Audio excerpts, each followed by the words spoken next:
Fertilizer is something you're going to have to think about as well. Now, if you use the Mel's mix and you use good compost, then a lot of the fertilizer is already going to be in that compost, but you are going to need to add some additional fertilizer as well.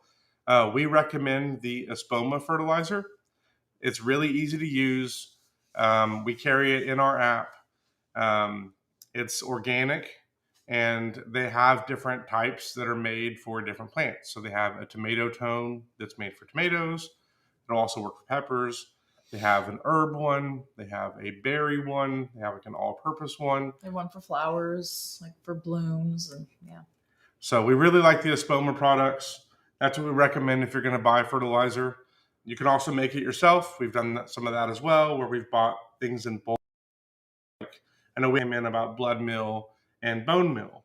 Well, those are great ingredients to use in like a homemade fertilizer as well. But you're getting a little more complicated at that point. And we'll have some content coming out later this year that show how to make your own. But especially if you're getting started, I recommend buying fertilizer and buying Espoma.